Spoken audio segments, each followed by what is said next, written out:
کراچی میں گورنر سندھ محمد زبیر نے governor house میں چھٹے انرجی ایوارڈ کی جیبری ممبران سمیت ایوارڈ حاصل کرنے والے 18 رکنی وفد سے ملاقات کی، جس کی سربراہی مبشر میر کر رہے تھے۔ ترجمان گورنر ہاؤس کے مطابق گورنر سندھ محمد زبیر نے کہا کہ ترقی کے دور میں توانائی غیر معمولی اہمیت کی حامل ہے۔ ملکی توانائی کی ضروریات کو پورا کرنے کے لیے اس شعبے پر بھرپور توجہ دی جا رہی ہے۔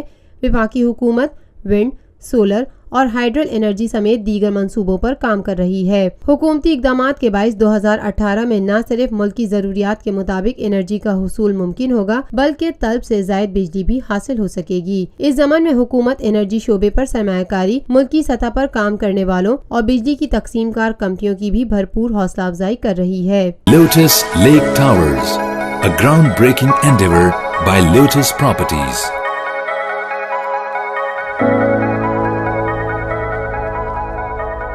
ملکی، بین الاقوامی، سماجی، سیاسی، تجارتی، ثقافتی، تفریحی، معلوماتی اور کھیلوں سے جڑی ہر چھوٹی بڑی خبر کا مرکز TNN TV۔